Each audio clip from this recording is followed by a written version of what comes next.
Bismillah, assalamualaikum warahmatullahi wabarakatuh. Salam sejahtera untuk kita semua. Adik-adikku sekalian, saya Andi Sudimas Sulaiman, Gubernur Sulawesi Selatan, mengucapkan selamat datang dalam program Smart School Dinas Pendidikan Provinsi Sulawesi Selatan. Hari ini adik-adik sekalian akan mengikuti pembelajaran hybrid dalam program Smart School. Aplikasi Smart School adalah sebuah pendekatan dengan tetap mengedepankan sebuah pendidikan dengan digital approaching, untuk kemudian mengedepankan kualitas dan mutu pendidikan yang diterima siswa secara seragam di seluruh wilayah Sulawesi Selatan, termasuk di pelosok-pelosok. Program ini bukan hanya memberikan kepada adik-adik sekalian pengalaman belajar yang baru, namun juga memberikan fasilitas kebutuhan dengan fitur bermanfaat seperti rekaman video pembelajaran yang dapat diulang, trik-trik penyelesaian soal, ujian-ujian, serta sarana konsultasi pembelajaran dari guru-guru terbaik di Sulawesi Selatan. Sering-sering mengakses aplikasi Smart School melalui gawai yang adik-adik sekalian miliki di setiap kesempatan yang dimiliki. Untuk seluruh adik-adikku sekalian yang saya cintai, saya banggakan, selamat belajar dan semoga ilmu yang didapatkan bermanfaat untuk menambah pengetahuan pendidikan adik-adik sekalian. Salam kita pada salam. Assalamualaikum warahmatullahi wabarakatuh. Salam sejahtera untuk kita semua.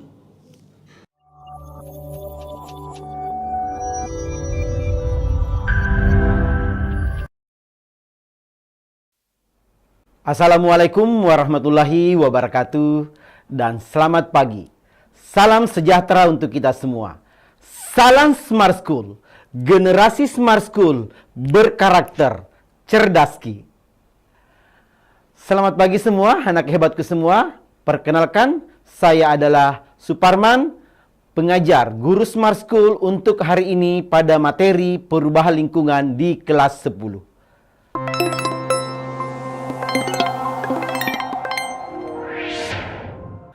Anakku sekalian, kita berjumpa kembali pada kegiatan program Smart School sebagai program andalan Sulawesi Selatan. Pada kali ini, ananda hebatku semua, kita akan belajar biologi, khusus untuk pelajaran pada kelas 10 atau fase E pada kurikulum Merdeka Belajar. Semoga anak hebatku semua, anak cerdasku semua pada hari ini senantiasa diberkahi oleh Allah Subhanahu wa taala, dan kita akan belajar tentang bagaimana perubahan lingkungan di sekitar kita. Sebelum kita memulai kegiatan ini, mari kita berdoa bersama. Bapak akan pimpin secara Islam, yang lain menyesuaikan dengan keyakinan masing-masing. Berdoa dimulai. Selesai. Anak hebatku semua, pada kegiatan kita kali ini, ananda hebatku bersama dengan saya mengucapkan selamat bergabung Bapak Ibu Guru yang ada di sekolah di Provinsi Sulawesi Selatan tentunya, yang sudah bergabung dengan kegiatan program Smart School pada hari ini di pelajaran saya. Pada materi kali ini sudah kami akan bahas, yaitu tentang bagaimana perubahan lingkungan. Suatu materi yang sangat menarik bagi kelas 10 sebagai kegiatan atau materi yang mengajarkan kepada anakku sekalian bagaimana menjaga lingkungan kita agar tetap lestari. Ananda hebatku semua, tujuan pembelajaran kita pada kali ini yang pertama adalah bagaimana kita dapat menganalisis perubahan lingkungan yang terjadi di sekitar kita. Yang kedua adalah menjelaskan proses pencemaran lingkungan sebagai akibat dari proses perubahan lingkungan. Ada dua tujuan penting pada hari ini adalah menganalisis perubahan lingkungan dan menjelaskan dampak dari perubahan lingkungan, yaitu proses pencemaran lingkungan. Perhatikan anakku sekalian pada gambar di atas. Suatu ilustrasi gambar yang sangat menarik bagi anakku semua. Ada yang mau berkomentar bagaimana tanggapan anak-anak hebatku dengan ilustrasi tentang perubahan lingkungan yang ada pada gambar tersebut. Bisa raise hand bagi sekolah-sekolah yang sudah bergabung. Silakan raise hand jika ada. Ananda hebatku mau berkomentar bagaimana pendapat anak hebatku tentang ilustrasi dari gambar perubahan lingkungan dari dua gambar tersebut. Nah, ini suatu ilustrasi gambar tentang fenomena alam perubahan lingkungan. Jika kita berada di sini, kita akan merasa bagaimana nyamannya, bagaimana estetikanya. Kita akan melihat lingkungan kita yang begitu asri, yang begitu hijau. Terkadang ini menjadi suatu bentuk-bentuk yang dijadikan momen, bahkan dijadikan satu bentuk dalam bentuk selfie atau dalam bentuk apalah yang menjadi suatu status bagi anak-anak yang ketika pergi ke suatu tempat, ketika melihat suatu fenomena alam atau hutan atau kemana saja yang berbentuk piuh yang ada hijaunya, itu akan menjadi salah satu bentuk yang sangat menarik. Dan memang masih banyak kita dapatkan di beberapa tempat. Karena perubahan lingkungan itu ada yang menjadikan semakin bagus. Walaupun pada dasarnya ada yang menjadi salah satu pemicu munculnya namanya pencemaran. Di sisi lain, anak hebatku semua, tumbuhan itu menjadi kering. Fenomena alam dengan cuaca, dengan yang sangat tandus. Yang membuat ada suatu kesenjangan antara dua gambar tersebut. Disinilah anakku hebatku semua dituntut bagaimana kreativitasnya. Dituntut bagaimana anak-anak cerdas semua untuk menjaga lingkungan kita. Karena kita berada di lingkungan ini. Ketika lingkungan ini tidak bagus, maka kembali kepada kita. Karena kita adalah makhluk hidup. Manusia itu adalah makhluk hidup yang merupakan bagian dari lingkungan.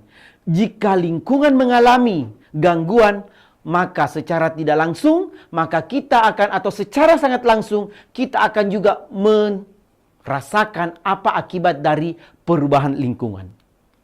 Sama dengan ini. Dari dua gambar ini adalah di mana pada beberapa tahun lalu merasakan bagaimana bagusnya di sini, ya.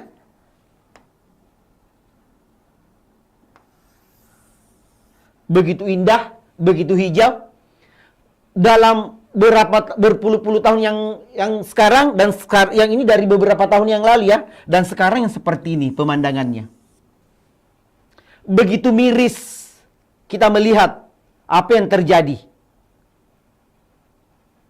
Ini semua akibat dari apakah dari dua faktor, apakah faktor alam atau faktor manusia. Dan yang selalu menjadi trending topik adalah faktor manusia yang mengakibatkan kenapa bisa seperti ini. Ketika kita seperti ini, bagian suka traveling yang dengan keindahan, kita akan melihat seperti ini suasana ini. Dan ini merupakan satu nuansa yang secara psikologis membuat nyaman kepada kita. Ketika kita melihat air begitu jernih, ketika kita melihat tumbuhan hijau sebagai sumber paru-paru dunia menyediakan oksigen, kenapa kita merasa segar? Karena oksigen juga sangat segar. Pemandangan, lingkungan yang membuat kita menjadi nyaman. Oke, anakku sekalian, ini adalah bentuk-bentuk gambar yang sering kita lihat.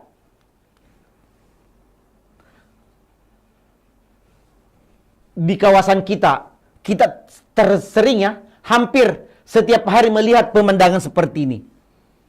Jujur, kalau kita berbicara Nanda hebatku, melihat ini bagaimana perasaannya anakku semua? Merasa jijik? Atau karena sudah terbiasa dengan pemandangan ini? Apa tidak pernah ada dalam ingatan Ananda hebatku semua?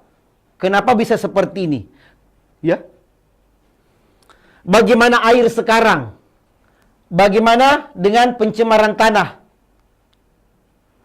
Bagaimana dengan udara kita yang penuh dengan asap? Bagaimana kebisingan yang mengganggu suaranya, yang sudah di atas berapa hertz lagi secara desibelnya? Ini menjadi suatu ilustrasi bahwa inilah yang terjadi. Fenomena inilah yang terjadi, anakku hebatku semua, yang ada di lingkungan kita. Terkadang makanan yang kita makan tiba-tiba kita menjadi sakit atau beberapa hal karena apa? Faktor lingkungan. Ada interaksi, ya.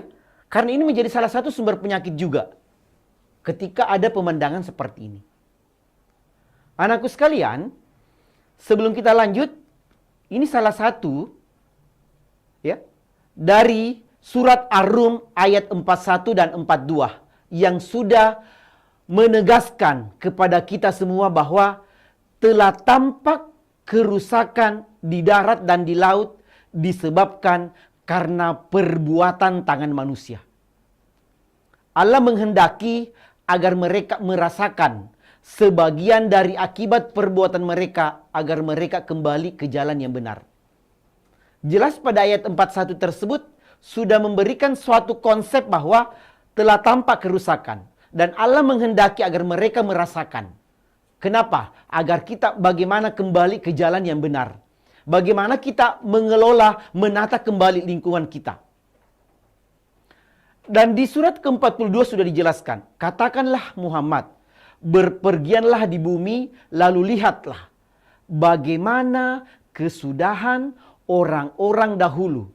Kebanyakan dari mereka adalah orang-orang yang mempersekutukan Allah.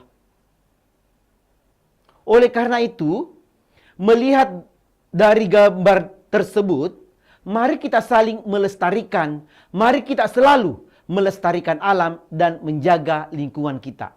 Mulai dari diri, dari lingkungan kita. Jika hal tersebut kita menjadikan suatu hal kebiasaan, itu akan menjadi budaya bagi kita sendiri. Ya. Save the earth, selamatkan bumi. Karena satu-satunya planet dalam hal ini yang bisa menyediakan oksigen, tempat untuk kita tinggal adalah bumi. Jika bumi sudah mengalami kerusakan, maka di mana kita mau tinggal? Mau pindah ke planet lain? Apa bisa menyediakan oksigen yang banyak? Maka muncullah namanya tanda kiamat. Anak hebatku semua, sekarang kita masuk tentang definisi perubahan lingkungan. Berbicara tentang perubahan lingkungan, konsepnya adalah terganggunya keseimbangan lingkungan dikarenakan dua faktor. Yang pertama adalah faktor alam, yang kedua adalah faktor manusia. Jadi, satu konsep definisi perubahan lingkungan adalah terjadinya atau terganggunya keseimbangan lingkungan. Jadi ketika keseimbangan lingkungan terganggu, apakah keseimbangan lingkungan dalam ini adalah energi dengan materi yang keluar dan yang masuk, bagaimana faktor biotik dan abiotik, ketika terjadi keseimbangan atau terjadi gangguan keseimbangan tersebut, apakah karena diakibatkan oleh faktor manusia atau faktor alam, maka itulah dikatakan salah satu konsep bagaimana terjadi perubahan lingkungan. Lingkungan hidup. Lingkungan hidup adalah lingkungan fisik yang mendukung kehidupan, serta proses yang terlibat di dalamnya ada aliran energi dan ada siklus materi. Ya. Itu adalah lingkungan hidup. Nah, kenapa keseimbangan lingkungan terganggu? Keseimbangan lingkungan terganggu karena terjadi perubahan, karena hilangnya sebagian komponen yang menyebabkan putusnya rantai makanan dalam ekosistem di lingkungan tertentu. Wajarlah anakku sekalian, Bapak Ibu gurunya sudah mempelajari, sudah mengingatkan dalam proses rantai makanan atau jaring-jaring makanan. Ketika ada yang hilang atau putus dalam rantai makanan tersebut, walaupun proses makan memakan, tetapi ketika ada yang terputus, maka terjadi namanya gangguan keseimbangan lingkungan. Terjadi perubahan. Ketika terjadi perubahan, hilang atau sebagian komponennya terputus, maka ekosistem di dalam lingkungan tertentu mengalami gangguan. Ya, itulah yang dikatakan terjadi perubahan lingkungan. Begitu indahnya. Ketika di sini, apa yang terjadi? Gersang. Hilang. Mungkin orang tua atau nenek anakku sekalian pernah menceritakan bagaimana keindahan kampung kamu. Apa yang terjadi sekarang? Ya. Tetapi ingat sekarang adalah pemerintah juga sudah menggalakkan bagaimana proses, bagaimana menata lingkungan lebih baik. Dan selalu bagaimana konsep lingkungan. Ya. Itu juga salah satu konsep yang terbaik. Ya. Berbicara tentang perubahan lingkungan, lingkungan tidak begitu saja langsung rusak. Karena lingkungan memiliki namanya daya lenting dan daya dukung. Ketika daya lenting dan daya dukungnya rendah, apa yang terjadi? Terjadi gangguan keseimbangan lingkungan. Ada terjadi perubahan lingkungan. Tetapi ketika daya lenting dan daya dukung tinggi, semua kehidupan di muka bumi ini akan berjalan. Dan terjadi keseimbangan sesuai dengan peruntukannya. Jadi ketika daya lenting dan daya dukung rendah, apa yang terjadi? Dan ketika tinggi, ya itu yang kita harapkan. Sekarang kita berbicara. Atau ada yang tahu apa itu daya lenting dan apa itu daya dukung terhadap dengan perubahan lingkungan? Kalau ada silahkan. Daya lenting adalah daya untuk pulih kembali ke keadaan seimbang. Ya. Jadi daya lenting adalah daya untuk pulih kembali ke keadaan seimbang. Jadi ketika lingkungan itu tidak mesti dia akan terganggu, tetapi ketika ada, dia memiliki namanya daya lenting. Daya untuk pulih kembali ke keadaan seimbang. Dan ada namanya daya dukung.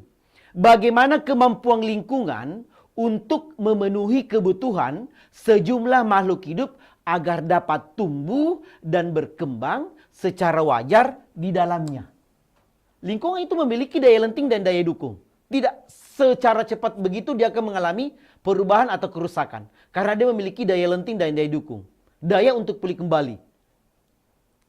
Tadi sudah dijelaskan, ada dua hal yang menyebabkan perubahan lingkungan. Yang pertama adalah faktor alam dan perilaku manusia. Lagi-lagi adalah faktor alami dan perilaku manusia. Faktor alami kan sudah dijelaskan, ya, seperti gempa bumi, tsunami, letusan gunung berapi, itu semua adalah faktor alam yang menyebabkan terjadi perubahan lingkungan. Dan perilaku-perilaku manusia, ya. Perilaku manusia, ya. Memang kalau buang sampah, contohlah anakku sekalian, buang sampah cuma satu orang, cuma satu saja. Kalau kita ada di sekolah ada 700 atau 900, kalau cuma ada 2, 3 tidak akan nampak. Tetapi ketika itu adalah berlanjut terus menerus setiap hari atau adalah beberapa sepersekian, maka itu akan menumpuk. Karena tidak mesti langsung didegradasi atau diuraikan oleh yang dapat menguraikan sampah. Apalagi sampah-sampah yang sulit terurai. Kerusakan karena perilaku manusia. Ini semua. Pemandangan yang hampir kita lihat hari. Ya. Ketika saya kemarin ke Jepang,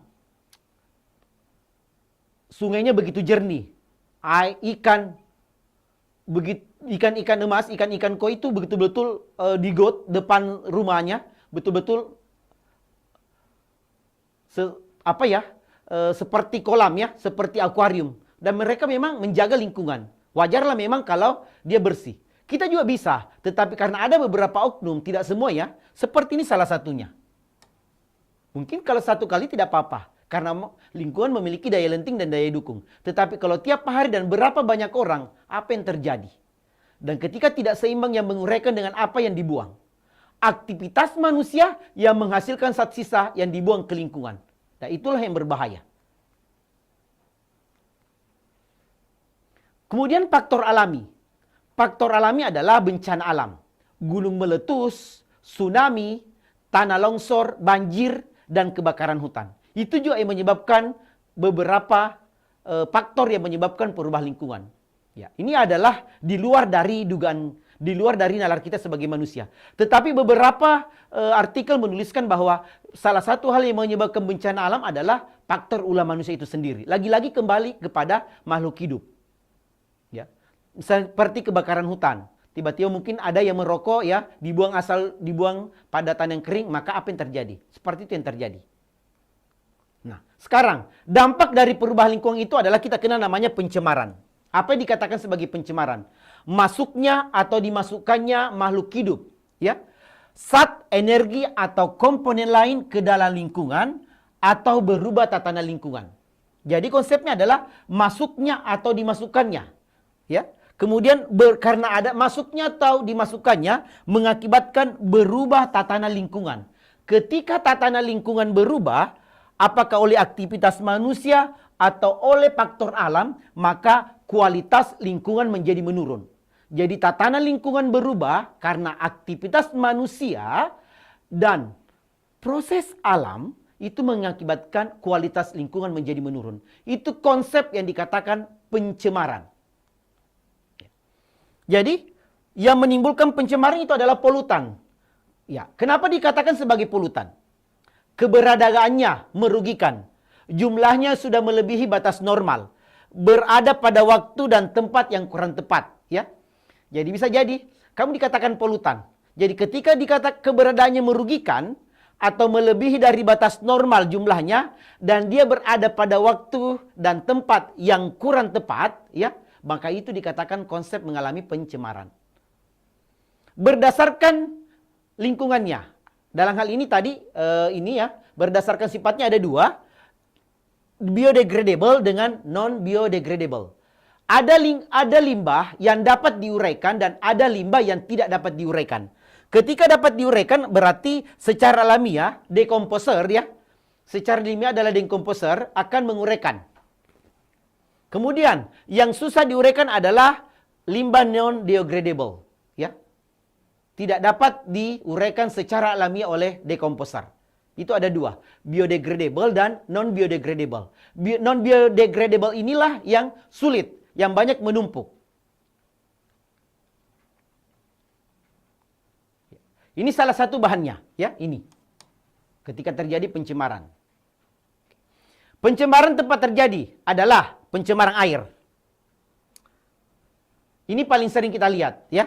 Pencemaran air, perubahan di suatu tempat di mana kita lihat sungai, apa yang terjadi? Terjadi pembuangan limbah industri, penggunaan pupuk dan pestisida, erosi, penggunaan bahan racun dan peledak, dan tumpahan minyak di laut, ya. Yang salah satunya yang di Jepang kemarin Teluk Minamata, ya, yang kasus Minamata, itu menyebabkan pencemaran air. Terjadi perubahan. Kalau pada air kan kita lihat adalah secara parameter fisik, secara bau, berarti itu adalah secara kimia dan secara biologis, ya. Berarti itu adalah sudah mulai tercemar, ya.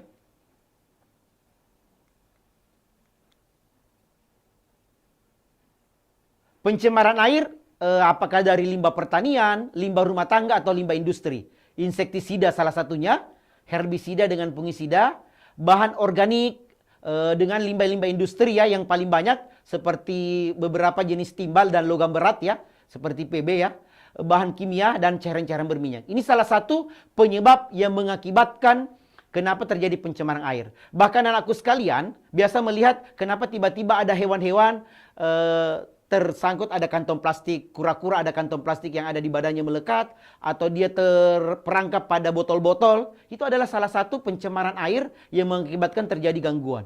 Karena kenapa sulit diurai walaupun sudah bertahun-tahun. Ya, oke. Pencemaran udara. Ini menyebabkan pencemaran udara, masuk unsur-unsur berbahaya, ya. Oke, beberapanya adalah faktornya karena beberapa dari karbon dioksida, ya. Ini pencemaran udara ya yang sangat mengganggu dari hidrogen sulfida, karbon monoksida, ya. Kemudian pencemaran tanah, ya. Pencemaran tanah anakku semua. Keadaannya karena limbah domestik juga, pestisida itu salah satunya. Kemudian ada satu lagi namanya limbah adalah pencemarannya dari kita biasa lihat, ya. Apalagi pencemaran tanah anakku sekalian, saya jelaskan kembali bahwa produksi sampah plastik di Indonesia itu adalah 5,4 juta ton per tahun, ya. Kemudian kita adalah salah satu pengguna sampah terbanyak, ya, peringkat 3 atau peringkat 4 di dunia. Dan waktu yang dibutuhkan itu adalah butuh waktu yang sangat lama. Contoh saja botol plastik ya, 450 tahun baru bisa diurai, ya.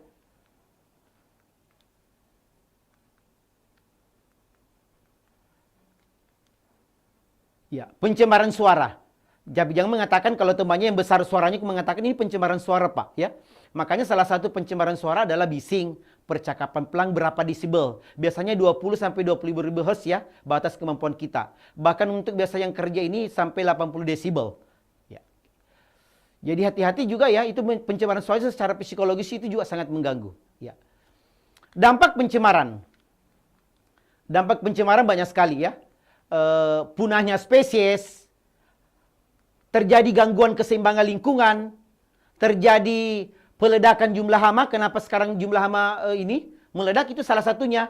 Kesuburan tanah berkurang, terjadi bencana dan penyakit. Yang paling ngetrend sekarang adalah lubang ozon, global warming ya, terjadi asfiksi, biomagnifikasi, akumulasi residu ya yang terkumpul dari DDT misalnya, terjadi eutrofikasi, blooming dan efek rumah kaca ya, itu. Bagaimana dampak-dampak pencemaran yang terjadi pada lingkungan kita. Lubang ozon yang kita takutkan yang harusnya radiasi sinar ultraviolet yang dipantulkan kembali masuk ke dalam bumi dan bisa menimbulkan berbagai macam. Terjadi global warming salah satunya, kemudian kanker kulit dan semacamnya ya. Oke.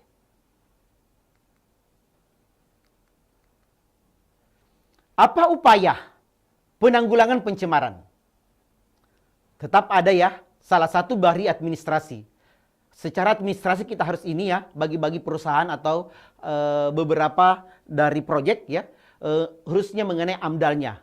Bagaimana mengenai analisis dampak lingkungan, bagaimana melakukan insenerator ya, dalam suhu tinggi tetapi tidak menimbulkan asap untuk menguraikan sampah-sampah plastik ya.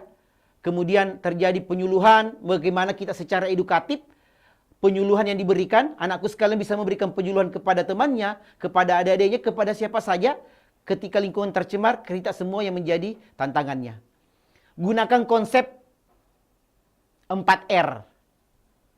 Ya, bagaimana kita reduce, meminimalisir, reuse menggunakan kembali, bagaimana recycle mendaur ulang, bagaimana refire pemeliharaannya ya, kayak itu. Bagaimana membuang sampah pada tempatnya, bagaimana sekarang belanja membawa tas sendiri, bahkan beberapa ke Indomaret sekarang kan kalau mau beli plastiknya adalah dijual, tetapi ternyata juga tidak beberapa juga tidak banyak yang membawa, mungkin Anda sendiri tetap meminta kantong plastik atau kantong kresek.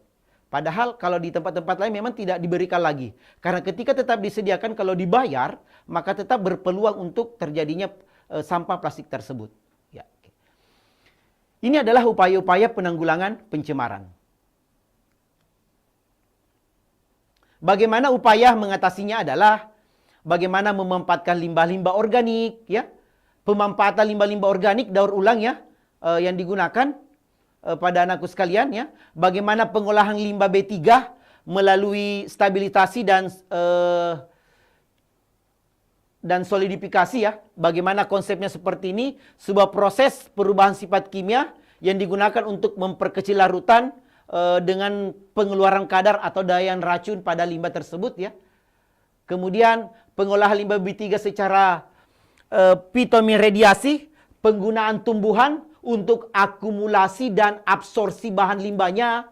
Kemudian ada namanya bioremediasi, bagaimana proses penggunaan untuk menguraikan dan mendegradasi limbah ya. Oke. Dan konsepnya adalah 5R tadi tersebut. Saya kira cukup anakku sekalian pada materi perubahan lingkungan. Jadi lingkungan terjadi gangguan pada keseimbangan lingkungan karena adanya faktor alam dan faktor manusia yang menyebabkan pencemaran. Baik pencemaran air, udara, tanah, dan pencemaran suara.